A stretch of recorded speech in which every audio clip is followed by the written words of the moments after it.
안녕하세요. 재테크하는 청년입니다. 오늘은 드디어 기다리던 조선주에 대해서 이야기를 해본과 동시에 제가 어떤 방식으로 산업에 접근하는지를 여러분께 보여드리도록 하겠습니다. 조선주에 대해서 이야기를 하기에 앞서서 일단 이전 영상에서 제가 말씀드렸던 정신적 격자 모형 이론이 있잖아요. 그 내용에 나온 것처럼 되게 다양한 관점에서 볼 수 있는 시간이 되지 않을까 생각을 합니다. 자, 일단 가장 대표적인 주식이자 제가 보유 중인 주식인 현대미포조선의 재무제표를 보면서 시작을 해보도록 하겠습니다. 현대미포조선은 재무제표를 지금 보시면 아시겠지만 작년까지 적자가 났었고 올해부터 영업이익 500억 정도가 나온다고 나와있죠. 내년에는 조금 더 나아져서 2600억, 내후년에는 3400억 정도입니다. 그런데 이 기업이 제가 이 영상을 찍고 있는 게 5월 5일 어린이날인데 이날 기준으로 시가총액이 2조 8천억입니다. 솔직히 이런 재무제표적인 부분을 보면 너무 비싸죠. 거기에 더해서 여기 영업이익률을 보시면 1%, 5%, 6% 이렇게 나오고 있습니다. 사실 이게 동네 문방구도 영업이익률이 이거보다 높을 텐데 이게 그렇게 매력적인 영업이익률은 아니라고 생각을 합니다. 그 밑에 ROE 같은 부분도 올해 흑자 전환을 해야 2.7, 그리고 내년엔 9.63, 11.18이에요. 근데 여기 조금 특이한 게 있죠. PER이 47.75인데 점점 줄어듭니다. 12.79, 9.99 이렇게 말이죠. 그리고 ROE는 아까 보셨다시피 2.73에서 9.63, 11.18 이렇게 계속해서 증가를 합니다. 이것은 산업이 좋아지고 있다는 징후인과 동시에 뒤에 나중에 재무제표적인 부분을 말씀드릴 때 여기에 숨겨져 있는 조선산업의 특성에 대해서 말씀을 드리도록 하겠습니다. 그런데 아무리 생각해도 일단 이 재무제표만을 봤을 때는 야, 재테크하는 청년아, 이거 너무 구린 기업 아니냐? 조선주들이 왜 좋다는 거야? 지금 완전 망하기 일보 직전에 거품 낀 기업 같은데? 라고 말씀하실 수 있는데요.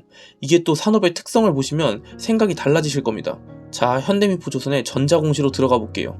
지금 여기 보시면 단일 판매 공급 계약 체결, 단일 판매 공급 계약 체결, 단일 판매 공급 계약 체결, 단일 판매 공급 계약 체결이라는 공시들이 엄청 많습니다. 그런데 이 공급 계약이 조선산업이다 보니까 규모가 그냥 어마어마합니다. 이 계약 하나당 못해도 1000억짜리예요. 즉 지금 조선산업이 엄청나게 화랑이라는 것이죠. 왜 이렇게 화랑인 상황이 나온 것일까요? 일단 저는 두 가지의 큰 흐름이 겹쳤다고 생각을 합니다. 하나는 IMO 2020의 내용이고 하나는 선박들의 수명이 다 되어가서 교체 시기가 다가오고 있다는 것입니다. IMO 2020에 대해서 간단하게만 설명을 드리자면 IMO라는 국제해사기구가 있습니다.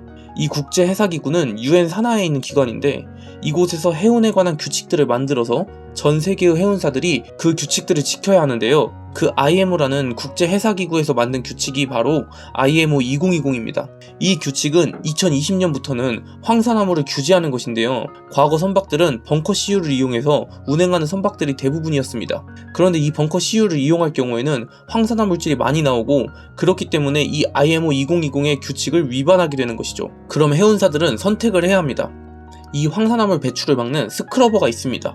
이 스크러버를 배에 달던지 아니면 황산화물이 적게 나오는 연료인 저유황유를 이용해야 합니다. 아니면 LNG 추진선을 새로 구입하던지 말이죠. 그런데 이 스크러버라는 게 황산화물이 바다에 그냥 흘러나가지 못하게 막고 있는 것이지 결국 나중에 가서 배출을 해야 하거든요. 그렇기 때문에 유럽 같은 곳에서는 스크러버 선박의 출입을 금하고 있습니다. 그 오염물질을 모아놨다가 자기네 앞바다에서 헹군다고 하면 당연히 모든 국가들이 싫어하겠죠. 스크러버의 한계는 이뿐만이 아닙니다. 비용도 비싼데요. 일단 이 스크러버를 설치하는데 2개월가량의 시간이 필요한 데다 스크러버마다 80억 이상의 비용이 든다고 합니다. 거기다 지금 위에서 말씀드린 대로 선진국들이 스크러버를 단 선박이 자국으로 들어오는 것을 꺼리고 있습니다. 이러니 비싼 돈에 시간 들여서 스크러버 달아도 이득을 못 보는 단점이 있고 저유황유를 이용하는 방안에 대해서는 비싸다는 단점과 엔진에 고장을 일으킬 수 있다는 단점이 있습니다. 그러니 차라리 LNG 추진선을 발주하는 게 더 싸게 먹힐 수 있다는 것이죠. 그리고 제가 말씀드린 선박들의 수명이 여기서 나오는데요. 자동차도 수명이 있고 아파트도 30년이 되면 재건축 논의가 나오잖아요. 그렇게 선박도 20년 정도를 쓰면 이제 수리 관리 비용이 많이 나가는 시기가 오는 것이죠. 그런데 지금 전 세계에 있는 많은 선박들의 제조 연도가 2003년에서 2007년경입니다. 그때 국내 조선사들의 주가를 보셔도 아시겠지만 엄청난 상승을 보여주었었죠. 그게 다 선박 발주가 어마어마하게 나왔었기 때문인데요. 그때 발주를 한 선박들의 수명이 거의 끝나가고 있다는 것이죠. 그럼 수명이 거의 끝나가는 선박에 스크러버를 달 것인가? 또는 비싼 저유황유를 쓰다가 엔진에 고장이 날 확률을 감수할 것인가? 아니면 새로운 LNG 선박을 발주할 것인가? 여러분이 해운사라면 어떤 선택을 내리실 건가요? 아마 많은 분들이 LNG 선박을 새로 발주하겠다고 하실 겁니다. 그리고 LNG 추진선은 국내 조선 3사가 최고로 잘 만듭니다. 그게 제가 조선 산업을 좋게 보는 가장 큰 이유이기도 하죠. 제가 종종 말씀을 드리는 게 어떤 기업에 투자를 할 때는 그 기업이 해당 산업에서 1등일 때 투자를 하는 게 좋다고 자주 말씀을 드립니다. 자, 그럼 아까 재무제표가 안 좋게 보이던 이유를 설명해 드릴까 합니다. 이렇게 계약이 많이 생겼으니 매출이 나와야 하는데 왜 재무제표는 안 좋을까요? 바로 조선산업의 특징이 여기서 나옵니다. 선박을 발주할 때, 즉 해운사와 조선소가 계약을 할 때 선박의 금액을 전부 지급하지 않습니다. 계약금만을 지급하죠. 그럼 나머지 잔금은 언제 지급을 하냐? 바로 배를 인수받을 때 지급을 합니다. 그럼 조선소로서는 이런 문제가 발생하는 거죠. 내가 1000억짜리 배를 만들어서 팔아야 하는데 지금 계약금밖에 못 받은 상황입니다. 그런데 배를 만드는 데 쓰는 후판도 사와야 하고 인건비도 들어가니 배 한 척 만드는 데 드는 비용은 풀로 드는데 막상 받아올 수 있는 돈은 없게 되는 것이죠. 그렇기 때문에 여기 작년, 재작년에 수주는 엄청나게 많이 받아왔었는데 오히려 여기 부채를 보시면 크게 늘어났습니다. 이렇게 조선주들이 발주를 진행하면 진행할수록 오히려 단기적으로는 재무제표가 안 좋아지는 모습을 보이기도 하죠. 그러나 제가 아까 재무제표를 보면서 말씀드렸듯이 PER과 ROE가 급격하게 좋아진다고 말씀을 드렸잖아요. 아마 선박을 인수하고 나머지 잔금을 받아오면서 이런 재무제표에서의 변화가 나타나는 것이라고 생각을 하는데요. 지금의 주가가 어느 정도 이러한 변화를 반영하고 있다고 생각하지만 결국 IMO 2020 규제 때문에 해운사들은 LNG 추진선으로 선박을 변경할 것이라는 점, 그리고 그 LNG 추진선은 우리나라 조선사들이 제일 기술이 좋다는 점을 생각한다면 조선주는 결국 가지고 있으면 돈을 벌 수 있는 싸움, 기다리는 싸움이 될 것이라고 생각을 합니다. 자, 여기까지만 이야기를 하면 뭔가 아쉽죠? 제가 생각하고 있는 몇 가지 추가로 조선주의 주가 상승을 도울 만한 이야기를 해보도록 하겠습니다. 첫째는 러시아 우크라이나 전쟁입니다. 이 전쟁 이야기가 왜 나오냐면요, 유럽에서 쓰는 가스 때문인데요. 원래 유럽에서 소모하는 대부분의 가스는 러시아에서 노드스트림이라는 천연가스 수송 파이프를 통해서 가져왔습니다. 그런데 이번에 전쟁이 나면서 이 파이프가 깨져버렸죠. 그런데 저는 이 파이프가 깨지면서 유럽의 에너지 경각심을 일깨웠다고 생각을 합니다. 원래는 싼 맛에 취해서 러시아의 천연가스를 잘 쓰고 있던 유럽이 전쟁이 나자 이 천연가스가 막혀버리고 허둥지둥 겨울에 쓸 천연가스를 수입해왔습니다. 그 덕에 천연가스 가격은 급등했고 유럽은 큰 돈을 써가면서 천연가스 저장소를 채웠죠.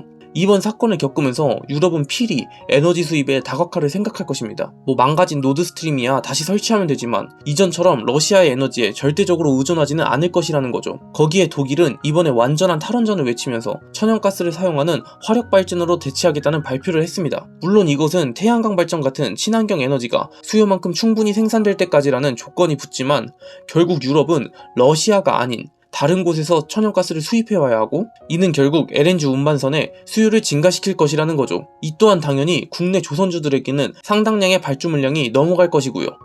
또 다른 내용은 산업 내에서의 경쟁입니다. 조선산업은 과거 침체기를 겪으면서 상당 부분 구조조정이 이루어져 버렸습니다. 이게 과거에는 그만큼 기업들이 많이 망했고 조선산업이 힘들었다는 이야기지만 결국 살아남은 기업들이 이번 사이클의 물량을 모두 먹게 되는 것이죠. 특히 현대미포조선의 경우에는 다른 조선사들과 다르게 중형 선박을 제작하는데 경쟁사들이 다 죽어버려서 상당한 수혜를 볼 것이라고 생각을 합니다. 이뿐만 아니라 선박에서의 소형 원자로를 이용하는 방안 등 조선산업에서의 성장성도 꽤나 다양합니다. 제가 다시 한번 강조를 드리는 부분이 있는데 이렇게 산업을 보실 때 다양한 관점에서 보심이 좋다고 생각을 합니다. 러시아 우크라이나 전쟁 같은 지리 정치적인 관점과 조선산업은 계약금을 받고 잔금을 받을 때까지 재무제표가 안 좋게 나온다는 산업적 특징, 유럽 국가들이 에너지 수입의 다각화를 진행하면서 나오는 선박의 발주 물량, IMO 2020과 같은 산업에 직접적인 영향을 주는 정책들, 선박의 수명은 20년이고 과거 조선업의 호황 때 발주한 물량들의 교체 시기가 다가오고 있다는 점들을 다양하게 보신다면 조선주에 대한 나름의 확신을 얻으실 수 있을 거라고 생각을 합니다. 조선주들이 당장은 안 오르고 떨어질지도 모릅니다. 그러나 앞서 말씀드린 것처럼 저는 이 조선주는 기다리는 싸움이라고 생각을 합니다. 지금까지는 제 개인적인 생각과 제가 산업을 보는 방법에 대한 예시였으니 혹시 조선주에 관심이 가신다면 추가로 공부를 진행해 보심을 추천드립니다. 이번 영상이 도움이 되었다면 구독과 좋아요 부탁드립니다. 항상 여러분의 성공적인 투자를 응원합니다. 감사합니다. 재테크하는 청년이었습니다.